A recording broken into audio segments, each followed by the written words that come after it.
शिंदेच्या शिवसेनेच्या उमेदवारासाठी आमदार हिरामन खोसकर मैदानात उतरलेले आहेत। प्रचार रॅलींमध्ये सहभागी होत आहेत, उमेदवारांसाठी प्रचार करतात। खरं तर त्यांच्या देखील कन्या ज्या आहेत त्या शिवसेना राष्ट्रवादी युतीच्या उमेदवार आहेत। आपल्या सोबत आमदार हिरामन खोसकर आहेत। दादा, आपण शिवसेना एकनाथ शिंदेच्या उमेदवारांसाठी प्रचार करतायत।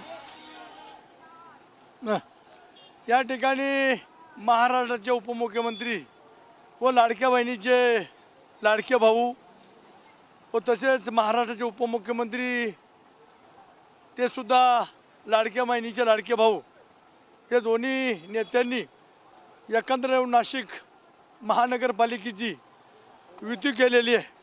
आणि या युतीच्या मागे या ठिकाणी चारही अन्न व औषध मंत्री नामदार झिरवळ साहेब असतील, शिक्षण मंत्री भुसे साहेब असतील व अन्न व औषध मंत्री आपल्या भुजबळ साहेब असतील, कोकटे साहेब असतील, यांचा विचार घेऊन या ठिकाणी जे काही नाशिक महानगरपालिकेची जनता या ठिकाणी मैदानात उतरलेली आहे, मग ती सर्वच 18 पगड जातीची जनता उतरलेली आहे।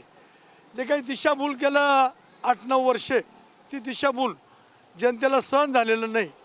आणि जनतेने दिलेले उमेदवार आयात एकही उमेदवार नाही, जनतेतून आलेले उमेदवार, मतदारातून आलेले उमेदवार हे उमेदवार दिलेले आहेत। नक्कीच काल देखील नाशिकमध्ये एक मोठी अशी सभा झाली उपमुख्यमंत्र्यांच्या उपस्थितीत।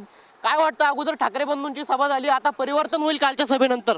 100% होईल, 100 नाही 1001% या होईल। या ठिकाणी शिंदे साहेब आणि अजितदादावर विश्वास ठेवून या ठिकाणी जी जनता उतरलेली आहे, सर्व 18 पगड जातीची जनता उतरली, SC ST मागासवर्गीय सगळे लोक शिवसेना राष्ट्रवादीच्या पाठीमागे आहे। आदिवासी समाज तर पूर्ण 1 ते 31 पर्यंत जेवढ्या वार्डामध्ये आदिवासी समाज आहे तो पूर्ण शिवसेना राष्ट्रवादीच्या पाठीमागे आहे। जे काही सुख आणि दुःख विकास जो राष्ट्रवादींनी आणि आज शिंदे साहेबांनी केलेला आहे, शहरामध्ये केलेला आहे, त्याच्या पाठीमागे आज या ठिकाणी सकाळपासून माजी आमदार जयंतभाऊ जाधव आणि मी या परिसरामध्ये जो बघतो, रॅलीमध्ये बघतोय, स्वतःहून व लोक घड्याळ दाखवत आहे, धनुष्यमान दाखवत आहे, उत्सव बाहेर येऊन या ठिकाणी नमस्कार करताय। याचा अर्थ 100% शिवसेना आणि राष्ट्रवादीची सत्ता बसणार आहे, मला 100% खात्री आहे। नक्कीच आपल्यासोबत माजी आमदार जयंत जाधव देखील आहेत। आपण जर बघितलं तर आपण शिवसेनेच्या उमेदवारांसाठी प्रचार करताय। आपली नाशिक महापालिकेत राष्ट्रवादी शिवसेना युती आहे। भुजबळ साहेब कुठेतरी नाहीत, त्यामुळे काही साहेब या ठिकाणी यंदा ते त्यांच्या तब्येतीमुळे प्रचारात नाही आहेत, कुठेतरी त्यांची कमी वाटते आपल्याला। नाही, नक्कीच, परंतु ही असे आमचे नेतृत्व आमच्या या पक्षाला लाभलेले की त्यांचे विचार या समाज मनामध्ये या ठिकाणी रुजलेले आहेत। म्हणून एका भागामध्ये समीर भुजबळ, एका भागामध्ये मी, आम्ही या ठिकाणी भुजबळ साहेबांचे विचार, अजितदादांचे विचार हे सर्वसामान्यांपर्यंत पोहोचवायचा आम्ही प्रयत्न करत आहोत।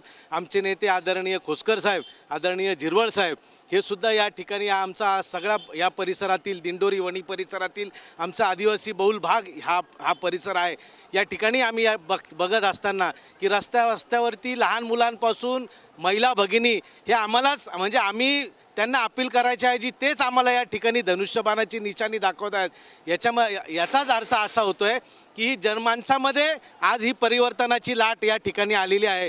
पूर्वी असं म्हणायचे की व्यापारी म्हणून आले आणि राज्यकर्ते बनले, परंतु या जळगाववरून राज्यकर्ते आले आणि ते या ठिकाणी व्यापारी म्हणून बनू बघतायत। परंतु आता जनतेने ह्या सगळ्या परिसराचा आम्ही ज्यावेळेस विचार करता बघतो त्या जनतेने आता यांना आजच नाकारलेलं आहे, अशी ही परिस्थिती या ठिकाणी दिसते। त्याच्यामुळे या नाशिक महानगरपालिकेमध्ये येता कुंभमेळा हा आदरणीय अजितदादा पवार आणि आदरणीय एकनाथजी शिंदे यांच्याच नेतृत्वाखाली होणार, याबाबत आम्हाला कुठली शंका नाही। आणि आपल्या माध्यमातून मी या परिसरातील चारही धनुष्यबाणाच्या उमेदवारांना निवडून आणण्याची मी आपल्या वतीने आपल्या माध्यमातून या ठिकाणच्या जनतेला विनंती करतो। नक्कीच काल देखील उपमुख्यांची सभा झाली, परिवर्तन काय वाटतं आपल्याला होईल सभेनंतर? 100% लाडक्या बहिणींचे लाडके भाऊ माननीय उपमुख्यमंत्री एकनाथ शिंदे साहेब यांच्या नेतृत्वावर विश्वास ठेवून आज हजारो लाडक्या बहिणींनी या प्रभागामध्ये दृढ निश्चय केलेला आहे की धनुष्यबाण या निशाणीला त्या ठिकाणी येत्या 15 तारखेला ते निवडून देणार आहेत।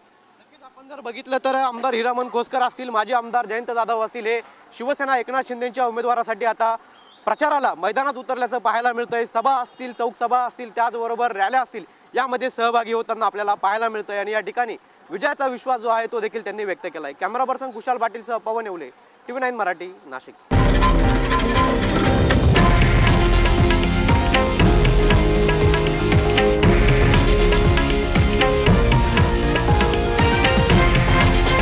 हे आहे देशातील नंबर 1 न्यूज नेटवर्क आणि आपण पाहत आहात TV9 मराठी, एकमेव.